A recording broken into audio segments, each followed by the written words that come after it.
Hello and welcome to the Women Leading Show. I'm Jo Baldwin-Trott and I'm one of your hosts today. Very thrilled to be coming to you with Kim Adele-Platz. Good morning or good afternoon now even. Hi Kim. Hey lovely, you're right. I'm really good, thank you. Great to see you again. And hi Jo. Hi there. Jo Sumner coming from her new house. She just moved in lockdown. Quite a challenge, as I know myself, but lovely to have you here too, Jo. It's good to be here. It's a special show today, and we're hoping. So all of our authors are super busy, and we're going to talk about that in a second. But hopefully they're going to pop in, and I know Dave is going to hopefully scoot in from Perth, Australia, when he can, as is Richard, as is. Quite a few of them are going to just jump in when they can because they've got a busy day today. But hopefully we're going to be joined by some of the other authors today who are going to be sharing their best bits of our amazing book. So this is our Women Leading book. And obviously the Women Leading show is a follow-up to this book. But more importantly, it's about a message and a purpose. And today we're just going to have a special show just dedicated to this incredible book. And all these, I still haven't quite got this right with my right left thing. There we go, that's what I was trying to do. All these amazing authors here. So thank you for tuning in. Thank you for watching. And we are going to be talking about the expert advice and the best takeaways from all of these men and women in this very special book. But before we do that, let's just bring it up to date with what's going on at the moment. So I always like to mention a kind of a story or a current affair-y kind of thing. A fairy thing, that's a good word, isn't it? Current affair-y thing. But something that's happening right now in the world. And obviously we've had, since our last show, an incredible turnaround. Personally, I'm very grateful. Oh, Rich has just popped in. That's fantastic. And we have, well, so many of us are obviously celebrating the first female vice president and coming into next year. So Kamala Harris will be rocking up to the White House. It's just amazing news. I mean, personally, I found the whole thing amazing news because I, really wanted Mr. Biden to get in and Mr. Trump to get out. But putting that aside, to have a woman like Kamala Harris, who I just think she seems to be totally owning her space and rocking up as herself. So I just absolutely salute that. And I think that sets a great precedent for women because so many women are too scared of showing up as their true selves on camera.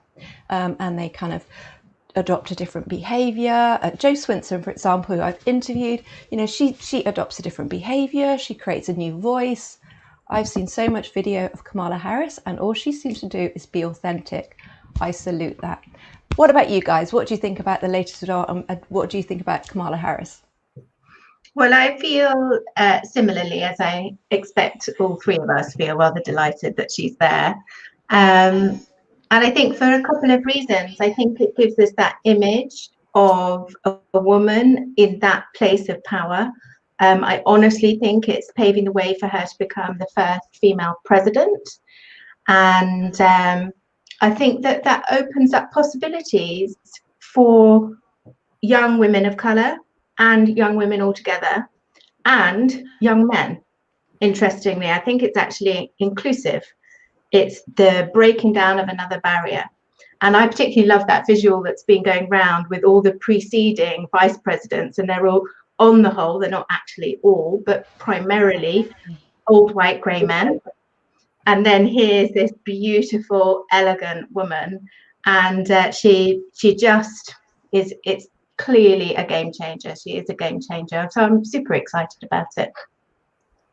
Yeah, no, I think absolutely. It is. It's interesting times, isn't it? And it's great to see more women stepping into leadership and working together so closely. I think you get the impression that she's got such a great bond and that they're actually going to be a great team and together demonstrate the collaboration of male and female leadership. And I think that is exciting for us all and inspiring for the next generation as well. Yeah, and he just Joe Biden just clearly gives that that message, and I've read quite a few of his speeches already. He actually says, instead of, most politicians say, and for the men and women of this country, he always, pretty much so far I've seen, says for the women and men of this country. Turning those two words around is such a powerful message.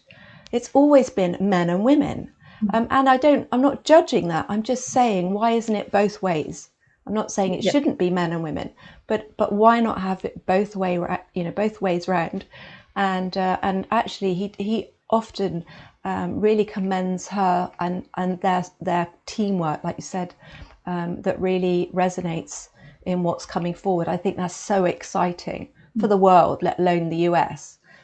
So yeah, it's really, because before I go on the show, I always check in the news before. Just to see if there's anything really up to date that I need to throw in that's like a really juicy tomato to get us all messy. And I just went onto Twitter and went onto news.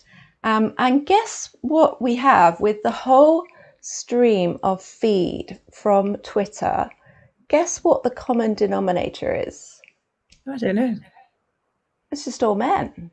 The top news is all men. There's not one single picture of one female leader, and obviously there's many reasons for that. The reason is there's too many male leaders, if you like. But even the news, there's women leaders everywhere doing incredible things, but they're not quite making the news, are they? Just going to leave that one out there because I think that needs a whole show of itself. But just for today, we really want to focus on our amazing book, because in part it has now been released as an audio version, which is so exciting. Have you guys been listening to the audio version? I have, yeah, and it's great to hear the stories that I've already read, but in the voices of the other authors, because obviously now that we know each other, you picture them, don't you? Or unless that's just me, but when I'm listening, I picture them telling me their story, and it really brings it more to life. Yeah, me too. I was just listening to Dimpner's chapter before joining, and it's like being wrapped up in a blanket. It's so soothing. Her beautiful Irish lilting voice, it's like being embraced. It was wonderful. And then you have something completely different with the next person. And going back to what you were saying, Joe, about people showing up as themselves, I actually think that giving us all a bit of credit here, we've done that really well. We've showed up as ourselves and given an authentic reading rather than too performative. Yeah, they really are. And actually, a couple of the authors, when they submitted them to me, they said, oh, hold on a minute, I want to do that again. One author in particular, she realized she had that kind of authoritative delivering a message at people, not to or with people. So she re-recorded it and sent a second version, which I was really pleased about. The thing I've really noticed is that actually when you hear someone speaking their own words out loud, how you hear the message so differently to how you read it. And obviously I've read all your chapters, I don't know, 20, 30 times each, when I'm editing and constantly going over them. And but to hear those words said out loud, it was like I'd never picked the book up. It was like I'd never read any of the chapters ever before. There's such power in hearing the authentic voice, and I'm really glad we've done this, rather than obviously the other options were to get someone in who's audible, who to do an audible female and male voice, and the professional route, which would have been amazing. And we could have just thrown that up on Audible and possibly sold more books. But I think this is so much more powerful. So I really thank you guys for doing it, because I know some of you really didn't want to. I don't think that you two were in that camp, but some of the authors were really super reluctant. So we're going to focus today on our favourite parts of the book that obviously aren't our own chapters, but what the real takeaways that we've learned ourselves from this book. And also I want to come on to what has happened for you guys, and I've got some other stories from the authors as well, but what's happened to you guys since you published the book, because obviously some of you are first-time authors, some of the authors are, and it's quite a journey once you actually get over it and get your words published. It is a phenomenal achievement, and also it's a very powerful turning point for you as from within, let alone when it comes to your career. So let's go to Jo first. Jo, what are your favourite takeaways from the book and why? Well, I think my favourite above all takeaway from the book comes from Janelle Mansfield's chapter. Yay, we have Richard with us. Hi, Richard. Hi, Richard. Well, great to have you.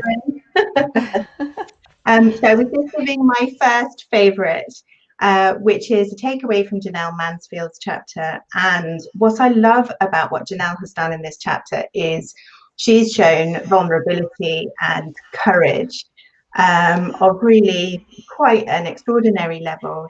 She relates being given the feedback that she was being received as a bully, basically, and what it was like to receive that feedback, and then actually to really accept it, take it on board, look at what she needed to do, and to make herself accountable to the people who had given the feedback for what she was going to do.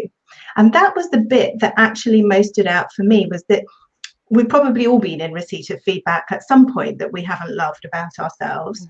And at least some of the time, I'm sure we've had the ability to take it on board. But have we made ourselves accountable to go back to the person providing the feedback and say what specifically we're going to do to address it? I really thought that was such a beautiful story of leadership. And then there's the sort of adjunct part of that, which is she talks really well about finding the role model that you need, going out there, finding the person that can help you become who you need to become to be a better leader. So I think she's my first, and I really think she is excellent. And if people viewing this or listening to this on the podcast version haven't yet heard the specific version we did with Janelle, then I recommend it. It's a really powerful episode. I think that's 2 episodes ago. Yeah, brilliant. Yeah, you're right. And actually, she has now gone on to share her story even more. So she recently published a blog, and she's been interviewed, where she really goes into the layers and the experience of recognizing what that trait was, why that was there, and then what she can do to change it from a behavior front. And it was so powerful. I was really impressed by that too. Yeah, great one. Let's come back to Kim. You want to share your first? Okay, there's so many amazing chapters. It was really hard to kind of pick favourites. But I guess one of mine that stood out was Nish and her journey around.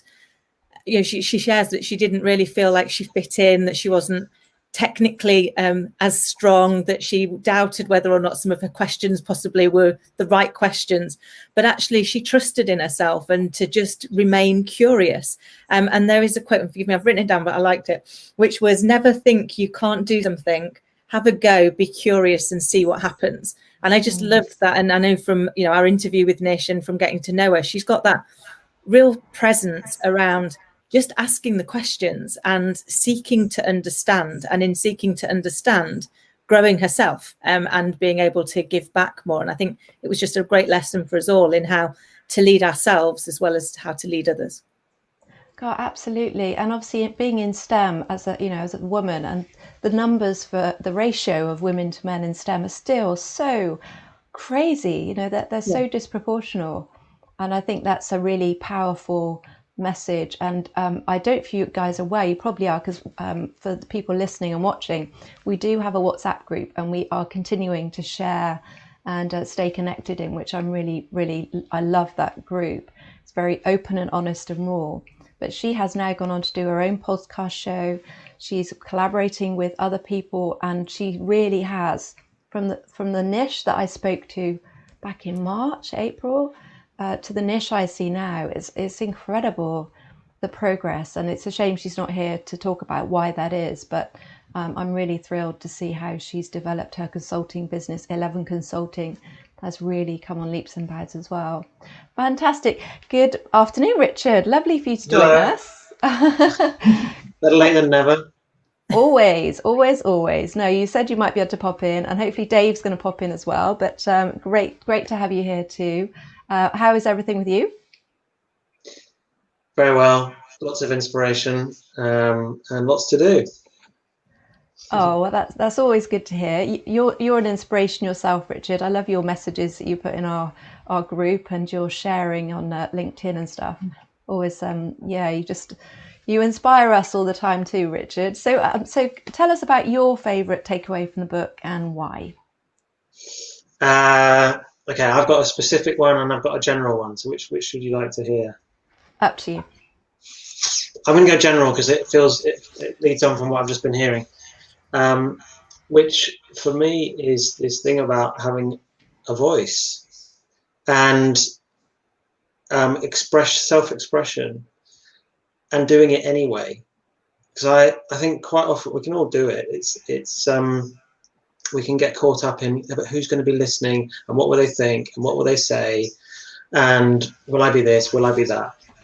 And what I find uplifting, completely uplifting about this book is that people have decided, I'm going to say it anyway. And the right people will hear it. And if they don't hear it, well, I've said what I wanted to say. Do you know what I mean? It's that authentic self-expression rather than I'm going to wait and see if it lands and recraft it and no, just let it come out. And I do think that's powerful in leadership as well, because it's saying I'm going to be there anyway. Are you coming with me? So it's that that I don't know if you've heard of the dance of the lone nut. It's just getting out there and dancing anyway, which is definitely something I need to do more of, learn more of. And then someone will be there, and even if it's not immediately, then they will, and then you get your cheerleaders, and then you get your, like we've all done, cheerleading for each other. So, and then there's something in that collective that obviously then becomes, becomes even more powerful than that lone voice. But it starts with saying, you know what, I'm going to say it anyway, and that's what I love, because it's just through the whole book. Guy, you're right, actually, and I think I've done what the others have done, focused on a specific message. But you're right, that is such a strong message, isn't it, throughout the book, that you've got to take that brave step to. I was listening to Virgin Radio this morning, and they were talking about the Roosevelt speech, where he got sorry, not the one where he got shot. That was another one. But they're talking about his speech where he just talks about just being brave and taking action no matter what, being prepared to fail. And I think that's very much part of the journey, isn't it? That's the part of a true leadership, is actually being open and vulnerable to failing, but then also admitting when you have, and not being ashamed of that. That's probably just from my personal journey, obviously, but I think that's really definitely resonant. And how have things been for you since you've been in the book, Richard? I know you've been super busy. Yes and no. I mean, I try to take my own medicine and make sure there is yin and yang in my life, or in my case probably yang as well as yin. In terms of balance, but having that balance of space and action, or being in action. So two of my highlights have actually been finding ways to find movement this year and spend time in nature, and I've managed to do that twice, and that is such a rebalancing for me, and then that gives me more recharge and reset and vigor for when I and then let's say doing the day job, doing the working, and it's really I really notice it this year more than ever, because it's such a weird year. So yeah, so my highlights have been time in nature, and also noticing that balance of other things, the in and the out, the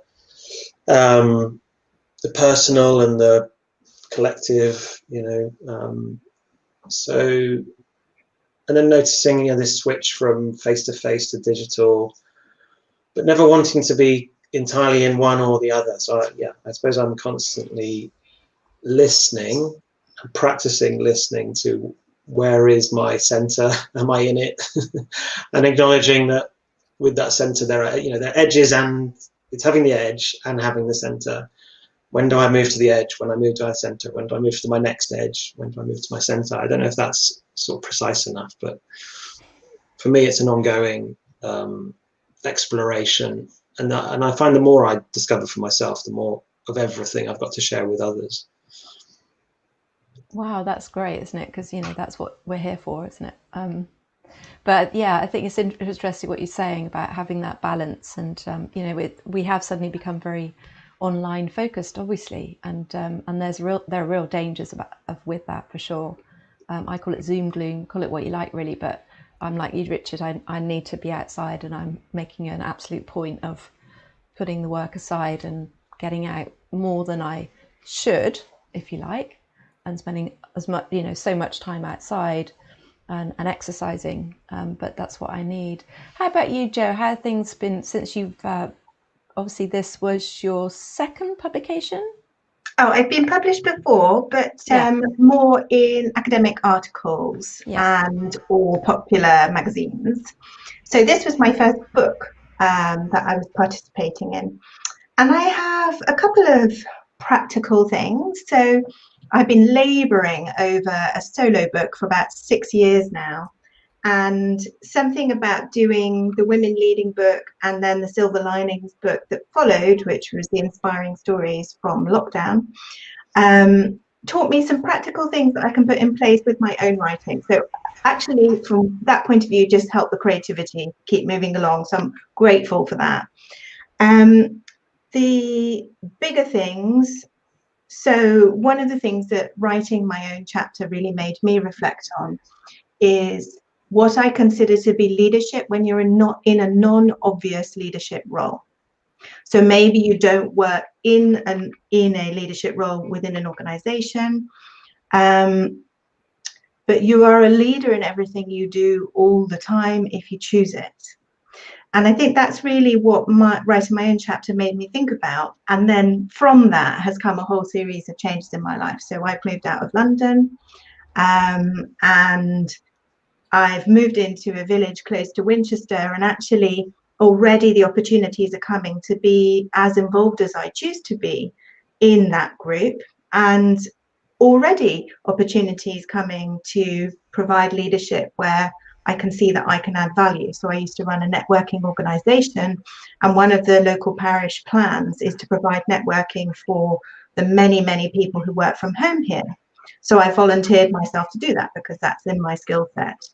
And I find that this collective sense of finding and expressing our truth is just continuing. So even yesterday, I was finding in my relationship that I had an, if you like, one of those less pleasant truths to express yesterday, and that I was able to hold myself much more effectively in expressing what I needed to express in a kind and compassionate way that was looking for a collaborative solution.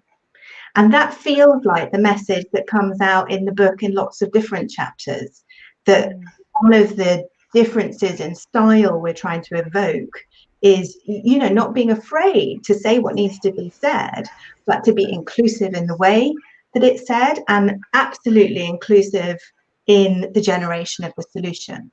And knowing that you may not be the owner of that solution, you may not be the generator of the solution. And in fact, what you're looking for is common ownership, you know, this common generative thinking that leads to a commonly owned solution.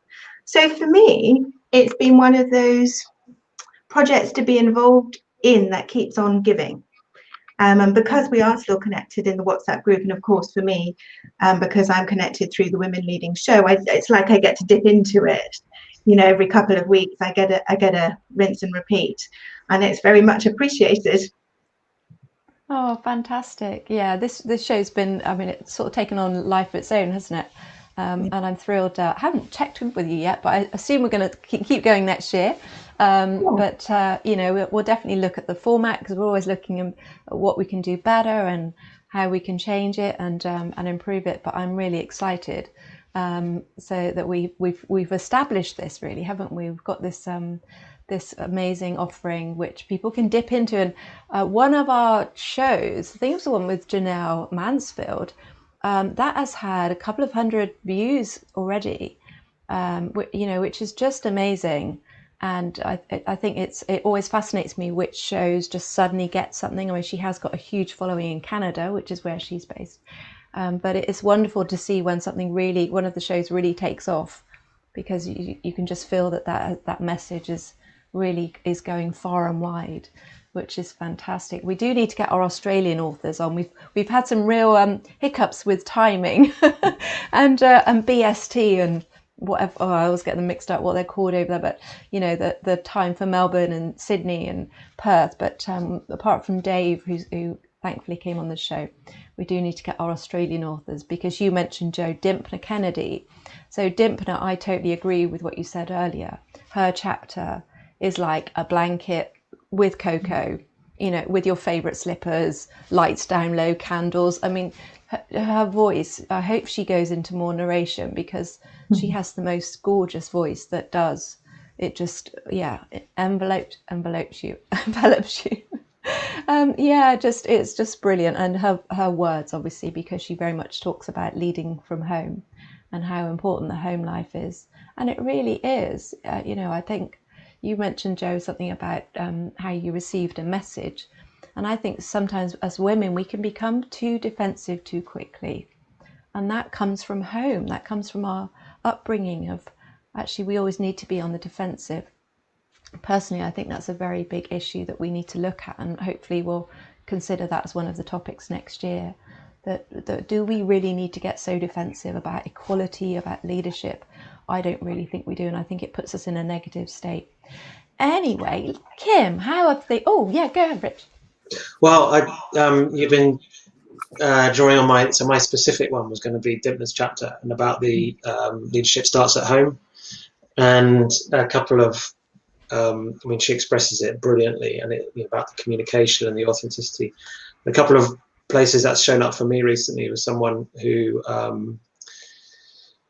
I know who's the founder of an organisation that's been going for 30 years, and she was saying that her motherhood, she doesn't see the difference between motherhood and leadership. Absolutely not. She says, for me, they feed each other. She says, I'm a better mother because of the work I do, and because of the work I do, I'm a better mother. And she says, and both of those I need to work at. But I loved that motherhood and leadership for her are synonymous. And then the other way this came up recently was a couple I know, friends with them both, and she is being very successful in her business ventures. And whenever she gets interviewed, she finds that classically the interviewer wants to sort of press her down this avenue of being self-made, and I got here by myself. And she said, it's not true. I didn't. I'm not an island, and I've done it very much in partnership with my partner. And it's not true that I can't say that I wouldn't be here without him, because I wouldn't. We've worked on it together, including how we've shaped our home life, how we parent. And I'm not, not everyone's in your sort of, the classic family relationships. I know that. But what really struck a chord is her doing what I said earlier about her being out there and expressing her own voice in collaboration, and that collaboration starting at home. So I love it that Dimpner's brought it to my attention, and then now I'm seeing where that does happen, and I'm encouraging that in my friends where maybe that's out of balance. So it doesn't have to be this women doing the men role and men doing the women role. It's all interchangeable. It's all interchangeable when it's around authentically expressing yourself and communicating. Yeah, and value, I guess, isn't it? We have to value all of it as part of the picture. It's not just one singular thing. Yeah, I do. Her chapter is amazing. It really, really is. I'm having her on the Amijo show very soon, so I'm very excited about that. Kim, how about you? How have things been since because obviously you have published a couple of times now. Yes, 3 randomly since we've been in lockdowns, having previously just about written an email, I think. And I guess for me, what's been fascinating is the amazing people I've met as a result of it. You know, you guys and the other authors and the other authors on the other books, are people that I may never have come into contact with before, but now truly value as friends and know that we're kind of always there for each other and supporting each other. And you know that, like, I know any one of you would be there for me, and I hope you guys know the same, that I would always be there for you. And I think it so resonates what you were saying about motherhood. I often will say to people, I'm a much better leader now since I've become a mum, and I still need to work at both of them. But in recognizing it, in just watching my little girl and seeing how she grows, and that fierce determination to just keep trying. It doesn't matter how many times she gets it wrong. It's just that needing to kind of keep trying, and to being much more compassionate when people do go wrong, when they do make mistakes, because you can see she wasn't trying to get it wrong. She wasn't trying to make a mistake. So even though she gets very, very upset and sad about it, we're like, it's okay, darling, because you tried, and you tried and it didn't work. All we have to do is try again. We've just found one way of it not working. But I think it's really helped me get much more present in the moment, and not just when I'm with her, but present in the moment when you're with anybody, I guess. And listen to understand, I think, has probably been my biggest learning. And in being a part of these books, it's really helped me to listen better, because actually you're reading somebody else's chapter, you're reading their story, but you've got to really listen for the message that they're trying to give you and seek to understand. And in doing so, you learn so much more about you, about what you can give, and also how you can help them, I guess. So I've always been an avid reader. I do love a good book, but I think finding a book where you actually get to grow as a person is always a beautiful moment, and to be part of it is breathtaking, to be fair. Yeah, fantastic. I mean, it has been quite a journey for so many. I know Laurel Rond, her incredible chapter about Mount Olympus and mythology. She has been on such a journey, and she has really, her energy, her message, even her voice. I said to her the other day, she just has completely come. It all sounds so more resonant and stronger. She's always been clear of what she's doing in life and her message.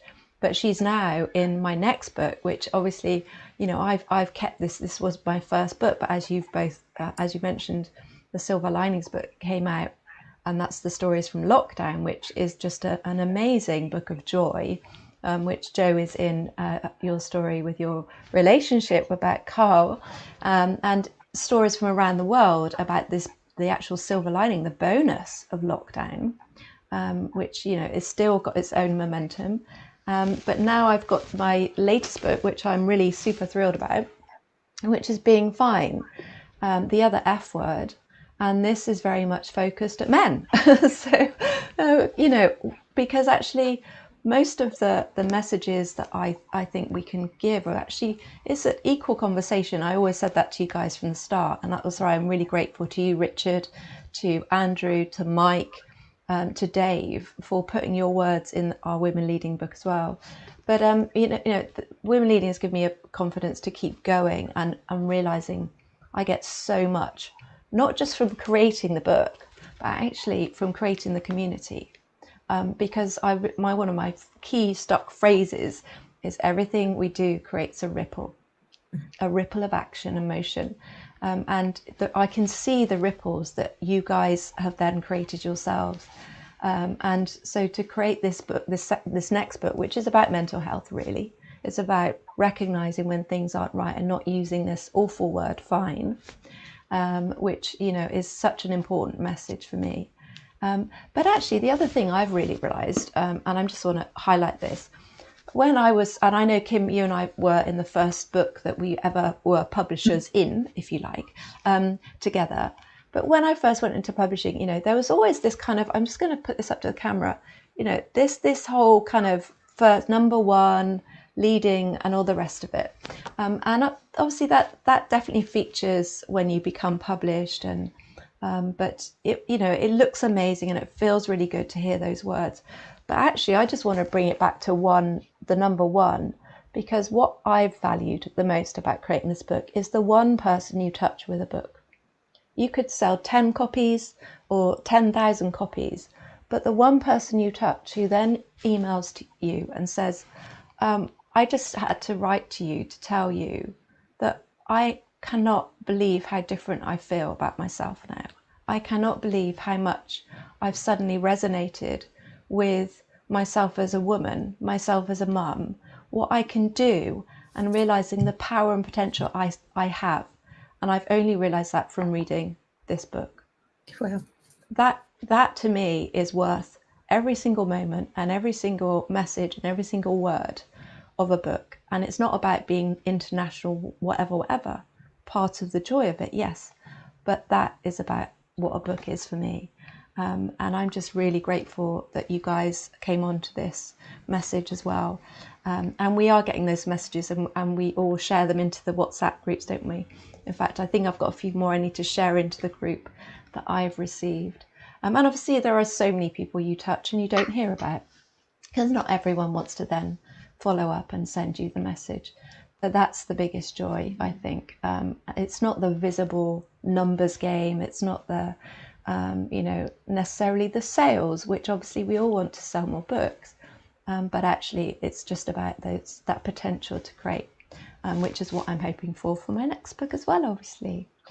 Jo, what you're talking about there is also part of this rebalancing that I'm interested in, about rebalancing what we measure. Because there are things that we experience and that we value that can't actually be measured, but they're still real and they're still important. There is a brilliant phrase, and I don't know if I can remember it off the top of my head, that I think it's something like not everything that's measured is important, and not everything that's important can be measured. I think that's what you're talking to. Yeah, that's definitely. so true, isn't it? Because we get sidetracked sometimes on the things that we can measure, and then we give them an importance that's beyond what they actually mean. And I think some things, for me, the most important things touch your heart. And if sharing your story, if getting over yourself and getting past your vulnerability to share that with other people helps just one person, it's worth doing, isn't it? It's worth giving that bit of yourself, and opening yourself up to fail, because actually there'll be somebody that it works for, and that's why we do it, I guess. And I often refer to nature. We don't look around at trees and go, oh, that one's beautiful and that one's ugly. We look at a tree and we appreciate it for what it is. So, and there's something in that you can't measure, and yet it's there. You're feeling it, and there's a connection and a happening going on. So, I think this what we're talking about is encouraging that in our human relationships, and most importantly, I think it's one of the chapters, isn't it? Your chapter, the relationship itself. Yeah, well, I found for myself that I learned a lot about my mother from this book, because she did eventually read it. I didn't know she was actually going to read it, because she often doesn't. But anyway, she read it, and it was fascinating to me which chapter resonated with her the most, because I could not have picked it. I would not have picked it. And that gave me this insight into my mother's life, that I literally, it's like I felt all the pieces realign themselves in my head as I thought, oh, so her experience is actually really quite different from mine, because it was one of those chapters which perhaps least resonated with me. And yet here's the woman who's my primary role model. She was a single parent for much of my childhood. Totally different experience. It was absolutely fabulous to have that gift, really. God, that's really telling that author. It's true though, isn't it? Because they're definitely the people that have read it that have fed back to me have always all come back with, oh, this was my favorite chapter, and obviously that's very much about our own story, isn't it? The one we resonate most with.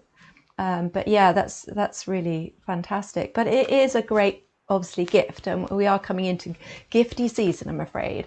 But you know, it's a brilliant gift, and you can obviously then, once someone has the book, if they then read it and then listen to it, you're just getting this kind of 5D almost, aren't you? 5D experience of these messages. So we obviously highly recommend this as a present any time of year, but obviously coming up to the festive season, it's a great gift, because what woman, what girl, boys too, this is a mixed message, but this is about equality, and it's a conversation, and there's inspiration there for everyone, for sure, you know, absolutely. So I'm just going to announce something very exciting, folks, because after this incredible journey, I have decided to create a Women Leading too. So I'd like to announce that there will be a Women Leading too, and it will come out next year. Thank you. Yeah, because there are so many women that have contacted me about this book and said, well, you know, when's the next one coming out? And I've had to say, I don't know, but you know, I'll let you know. But there does need to be a Women Leading too, because for all the reasons we've talked about today, but you know, I love to give another set of 18, 20 authors the opportunity to share their words, inspiration and message, and then hopefully obviously record it too, because that's been a part of the joy as well.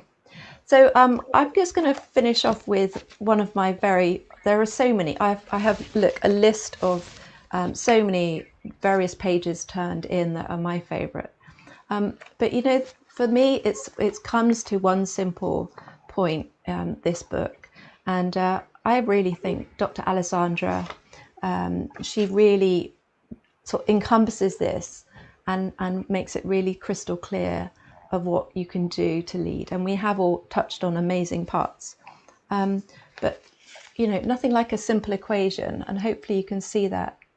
But there is a really simple equation to leadership, and we have to gather our insight, create the awareness, add some action, keep practicing that, and that then equals change. And you know, the action is the worst bit of that. I think people think, well, what do I have to do now? You know, Kim, you and I are single mums. We have a lot of action to do. You guys, Richard and Joe, I know how busy you are and how much you're juggling, and we've all got a lot of action to do. But I just want to highlight what Alessandra says, because she says, take a minute, think about it, you know, and just let yourself recognize that one tiny bit of action you can do, that's something different, that helps you feel true strength and come from within, and to start to lead a little bit more. I think she puts it really beautifully. So fantastic to have you guys on the show. The time has flown, as always.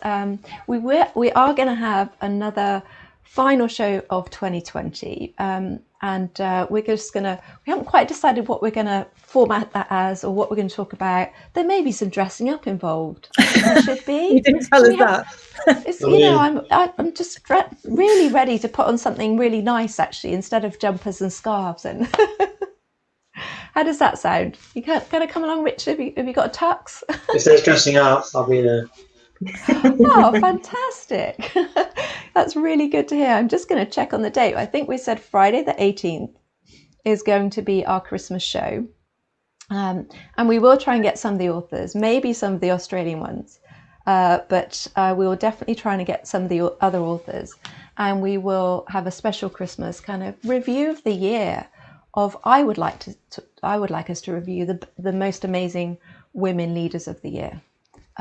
Because there have been incredible women leaders this year that have really come to light. So that's something I'd like to do. But obviously this is a team effort, and we'll discuss that as our little team here.